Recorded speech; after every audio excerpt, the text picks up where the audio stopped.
So, 2 weeks ago was when we were last actually.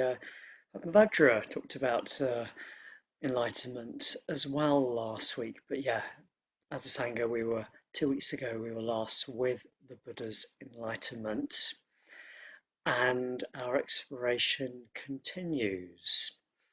And yeah, I'm going to start with a classic telling of the story. The Buddha's enlightenment story is told in many different ways.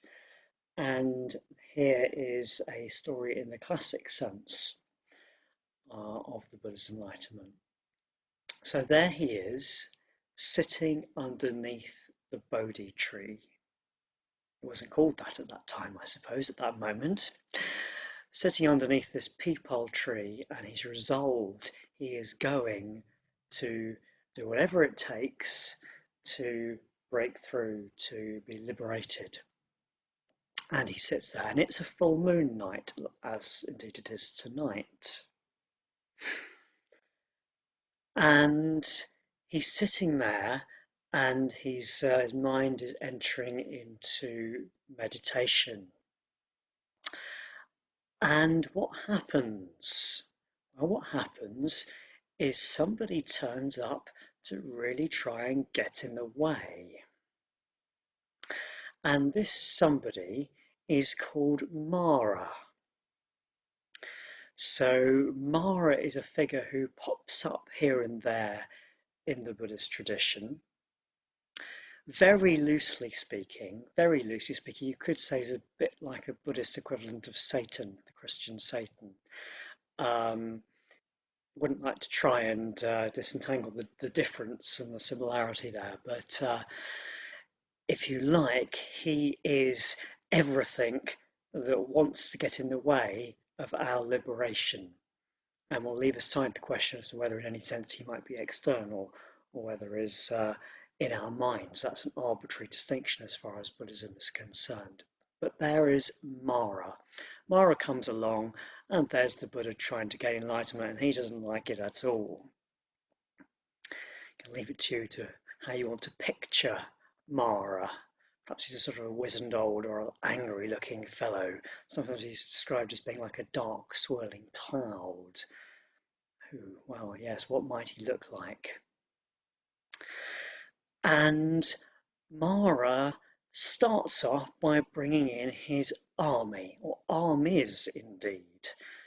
And in some places in the later tradition, there are amazing descriptions of the armies of Mara, these great hordes of creatures with faces of goats and tigers and bears and multiple heads or no head at all and bulging eyes, vomiting poison, fire sprouting from them, and they're throwing all sorts of weapons at the Buddha. They're shooting arrows, they're throwing axes and swords, and there's dark smoke coming at him, and all sorts of horrible things, fire, whatever you can think of. All these weapons, mountains even, are being hurled at the Buddha,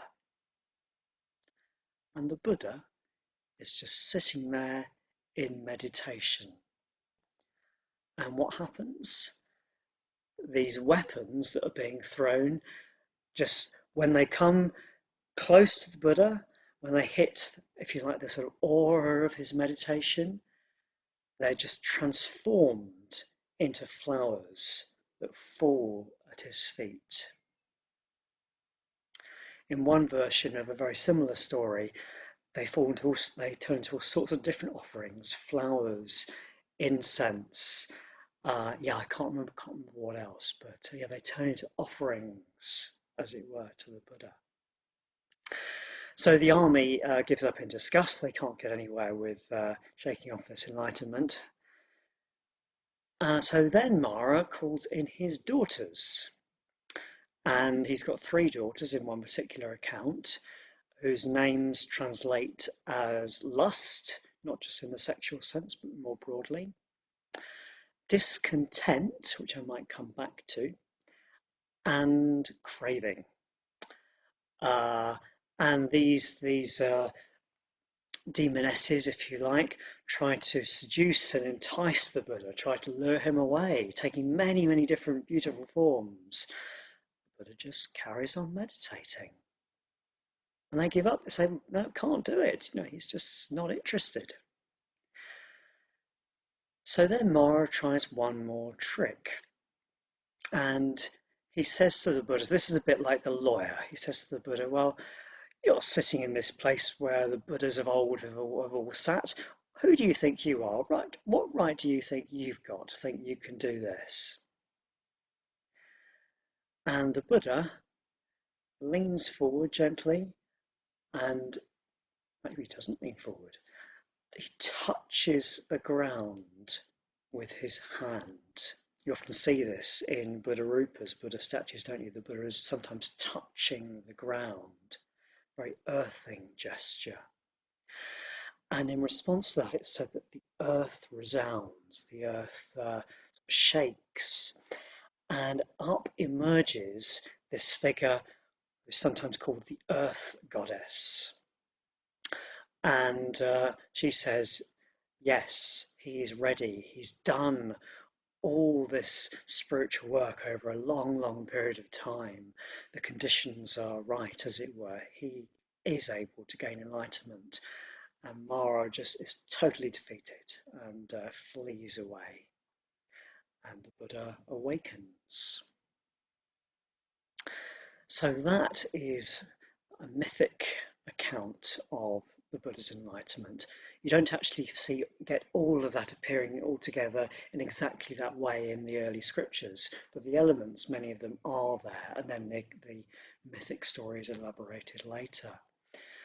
But it's a very powerful set of images, the army, the weapons turning into flowers, Mara's daughters trying to seduce him, and then the voice of doubt, if you like, touching the earth goddess. There's a lot of very rich imagery there. And there isn't time to really, well, even begin to do justice to this. I'm really going to explore one angle on one part of this story. But just to quickly touch in on the doubt.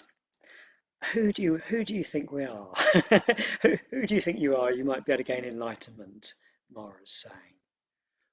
Well, that voice I can certainly recognise in myself.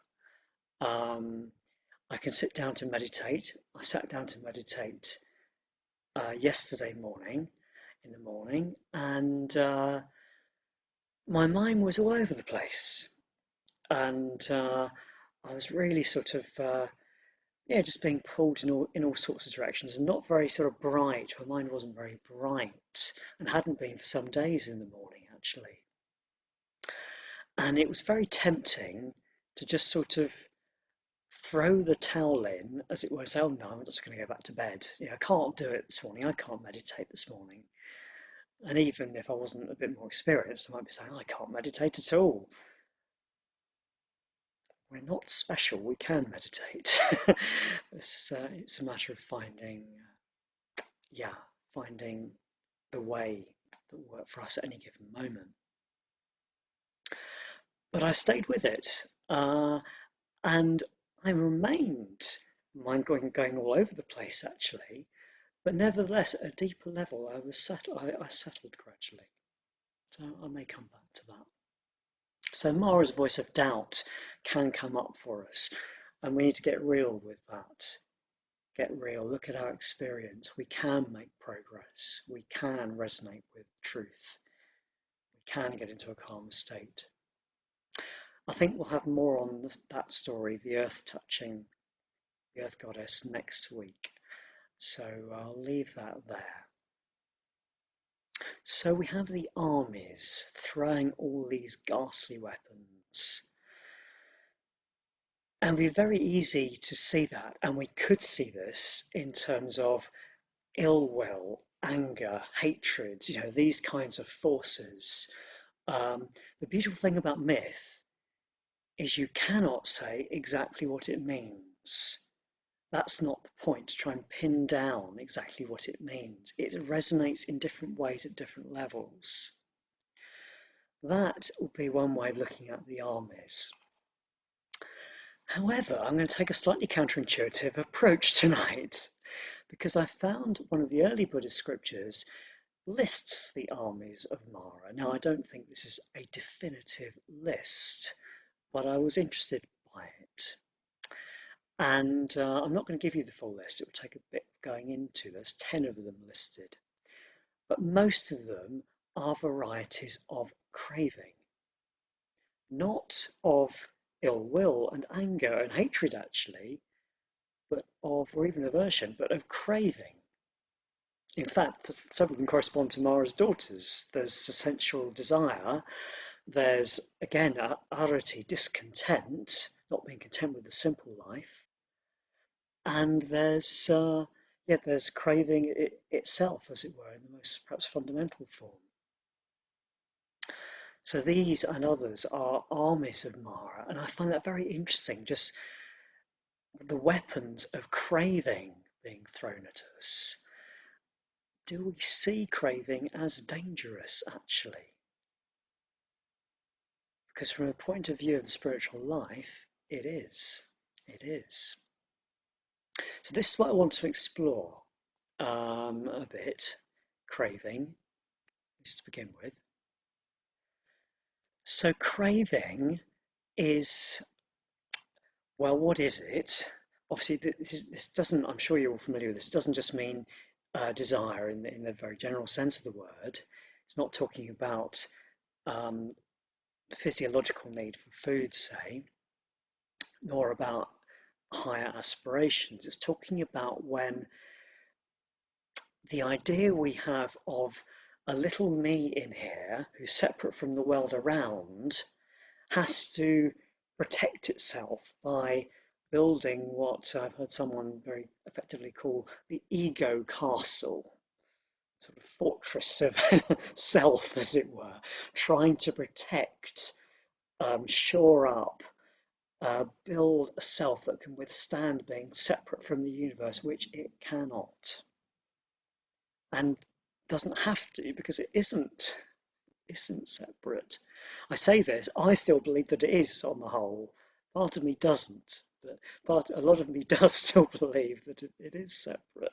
I'm wanting to kind of feel safe and secure and yeah, build the ego palace, the ego castle. And of course, if that's what we dedicate our lives to, just building the ego castle, um, well, we're not only not going to make very much progress in the spiritual life, we're actually not going to be very happy. If all our life is about me and getting what I want and what will make me feel safe in a very superficial way, particularly, um, that is not going to lead to a fulfilling life. But a lot of what we crave is pleasure. We crave things that will give us pleasure either just at a physical level or particularly sort of mental pleasure, a nice idea about ourselves. Pleasure is important, and craving is really unhelpful, but it's part of what we do. And it takes wisdom, it takes insight, seeing through that separate self to actually let go of it. Uh, hmm, okay. I don't want to rush here. I'm not going to be able to cover as much ground as I'd have liked, I think. I don't want to rush. So, pleasure, yeah.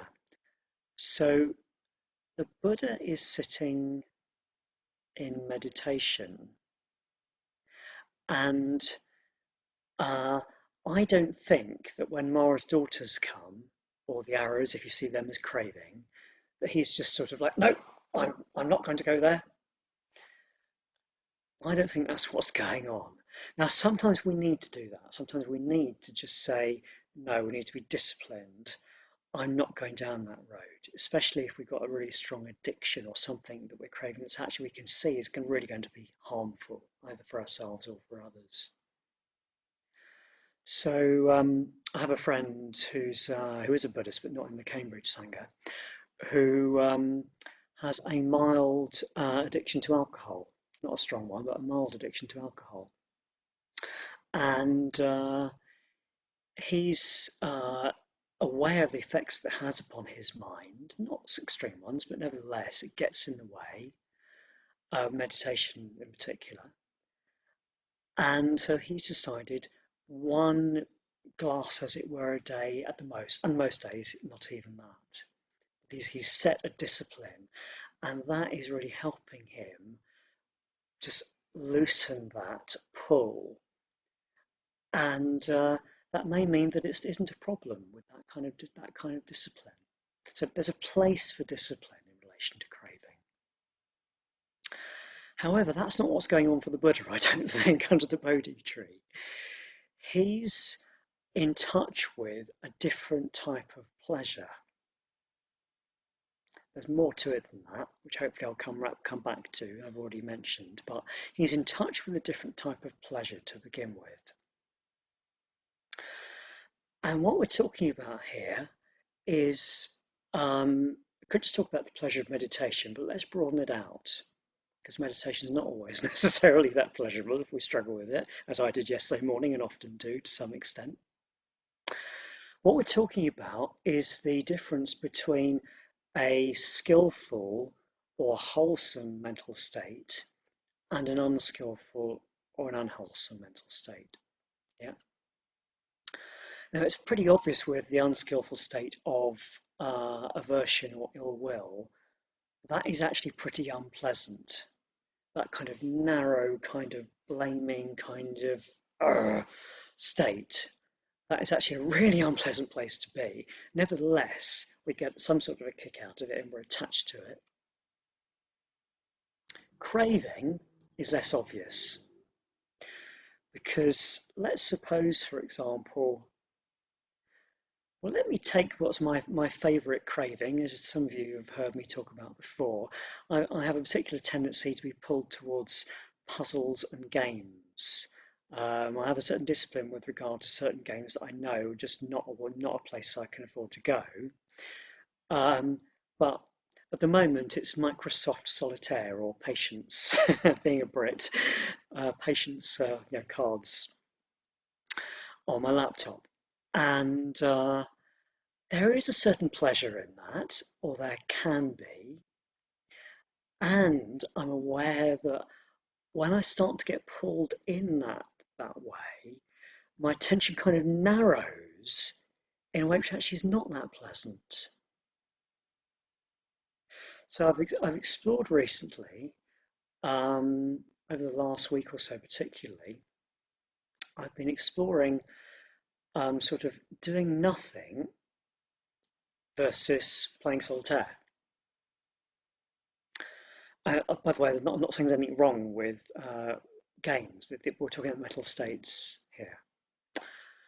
Um, so exploring the difference and doing nothing, unless I've got something really, really difficult going on, which I usually don't, doing nothing, at least after I've got past a certain threshold, is actually quite a satisfying thing to do, I find.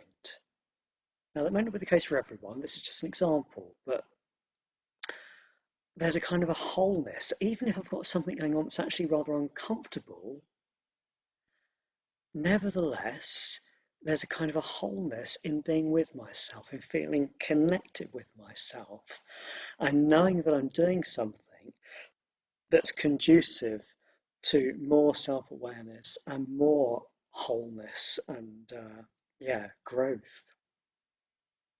So all of that is in the experience of doing nothing. That's sort of completely undramatic. There's nothing, no fireworks in that. It's just actually this is quite pleasant. Um, and solitaire, it's okay. It can be quite fun to begin with, especially when I'm still aware. Play is a good, play is positive. But then if the addiction starts to come in, attention narrows, and I've lost that connection with myself, and it's actually not that satisfying then. There can still be a certain stimulation. I'm not saying it's entirely without pleasure, and maybe it's not an ideal example, because some craving definitely is not going to give you any pleasure. Actually, it's just the intensity of wanting something. But it's interesting to contrast those experiences. Let me give a different example, and this is from way back when I lived on my own, and I was watching television one evening. I think it was a sitcom of some kind. Again, nothing that one shouldn't do, as it were. That again isn't the point. But I was wanting some kind of stimulation, distraction, probably. And then in a different room, facing on another side of my flat, the sun was setting. I remember going from the lounge where the TV was on into the bedroom, and wow, I can't recollect it really visually, but the beauty of the red setting sun, and then going back into the lounge and like the pull of the television, and then back, and they were different experiences. Maybe there was some pleasure in both, but the pleasure of the experience of beauty was definitely more wholesome, more real than whatever it was I was getting out of the sitcom. Uh, and yet the compulsion was to go and sit in front of the television. In ways, something in me wanted the idea of the stimulation and forget about everything that the TV represented. Even though actually the more satisfying experience and the more connected experience was almost certainly uh, letting myself take in the sunset and be with that. So it's bizarre the way we get pulled towards things, even though they're not even necessarily what's most pleasant. Never mind what's most beneficial. That's my often my experience anyway. And this was also a case for me yesterday in meditation. I already mentioned, described in meditation, mind being pulled away, and yet there was a certain satisfaction in a settledness, nevertheless. And because I did stay with that, or rather, I didn't allow the pulling away to actually let me get up, uh, there was a satisfaction in it. So, my point is that wholesome states of mind, skillful states of mind, are more satisfying and actually often more pleasurable than, I would say always actually, than unskillful states, which are always by their very nature contracted. And we could multiply examples. I wish I had time to go more into examples, but think about it. Generousness. When we give something to somebody, there's a sense of connection with that person, unless, of course, they just don't acknowledge it in any way. But even then, there may be a sense of connection.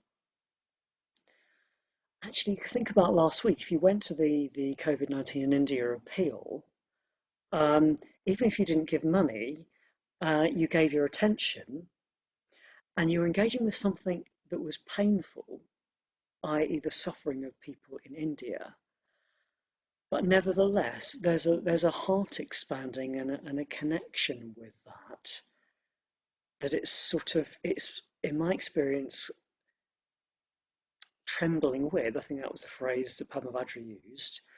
That compassionate kind of response is both painful because it's suffering that you're in contact with, and there's something really wholesome and meaningful. You could even say pleasurable at the same time. Uh, Inspiration, of course, is pleasurable. Uh, Even a heartfelt acknowledgement of when we've let ourselves down, when we've caused harm, if we're really connecting with it, we're connecting back with our values. even that has a wholesome, satisfying quality to it, in my experience. So let's go back to the Buddha. So the Buddha is in deep meditation, and it's clear he's in the dhyanas. That's clear.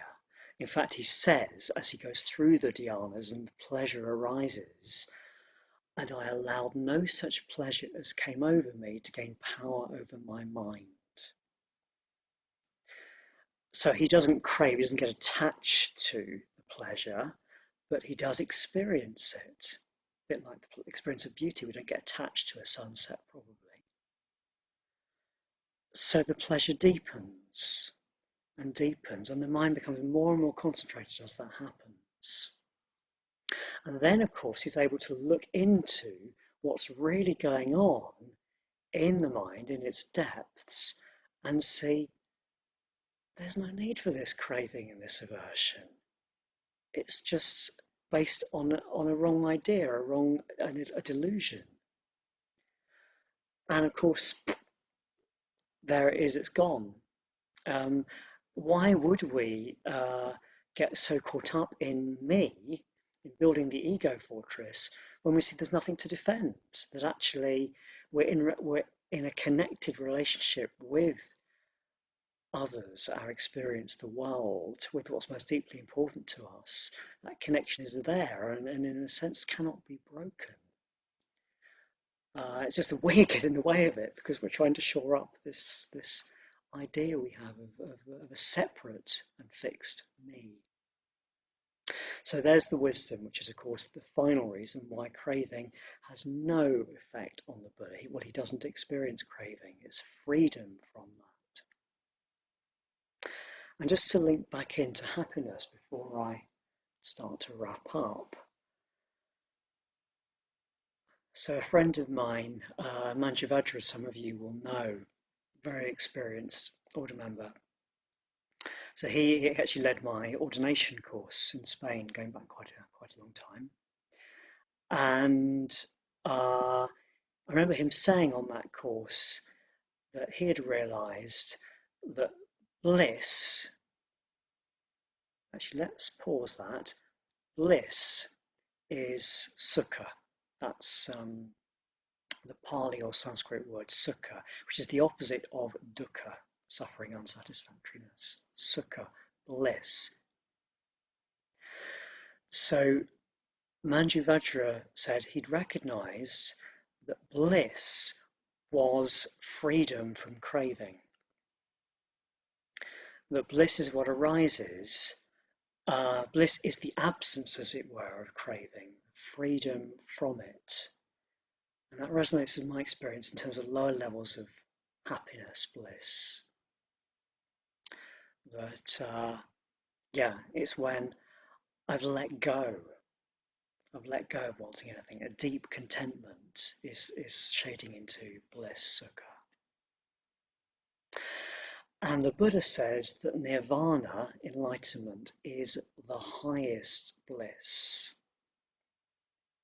The highest bliss, the deepest, highest state of happiness that is possible, even though at the same time it's also about engaging with and responding to the needs of others. So that says quite a lot, doesn't it? That it is possible to so totally see through that the craving, habit, and the delusion that's at the core of it, and the aversion goes with that because they're interconnected. We see through that so fully that there is complete bliss, and yet we can still operate and extremely effectively in the world, and that will be a subject of a later talk in this series. So let me just pause for a moment and see if there's anything I really want to include.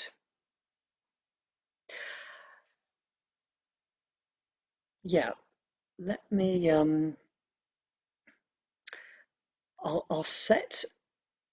give you a topic for the groups, and then I want to finish with a reading after that. and maybe say a few more words before that. So, what I think would be worth particularly exploring in the groups when we come to that in a few minutes is where you find pleasure in spiritual life, or if maybe you don't feel that you're living a spiritual life per se yet, where do you find pleasure in a way that's meaningful, or happiness, if you like? Where does genuine happiness or satisfaction or come from in your life? What types of experiences give rise to that? Um, so that's something you could explore in the groups. Obviously, there may be other things too, like to do with craving. But yeah, happiness in the spiritual life. So uh, I could ask myself, and I have asked myself this afternoon, well, have I experienced, am I happier having been living a spiritual life? And the answer is definitely yes. It's not straightforward. It's been jolly difficult times, and there are painful experiences connected with living the spiritual life. You really take it on, you open yourself up to challenge and what's uncomfortable, but somehow we become bigger and more able to encompass that while still experiencing the satisfaction and happiness that comes from living more in accord with how things are, more in accord with ourselves at a deeper level, more in accord with others, uh, more in connection with others. So that is my experience, that I have become happier. So that's not straightforward, but it's definitely overall the case. I want to finish with a quote from Lama Govinda, who was a friend of our teacher Bhante Sangharakshita, not a teacher of Sangharakshita, but a friend of his. And yeah, if anyone has got a copy of Sangharakshita's The Three Jewels, you will find it in there, I think, in the Spiral Path chapter. The more a person progresses, the more radiant and joyful will be their consciousness. Happiness, indeed, may be called a characteristic of progress. In the course of its development, it becomes more and more sublime until it grows into that serenity which radiates from the face of the enlightened one with that subtle smile in which wisdom, compassion, and all-embracing love are intermingled.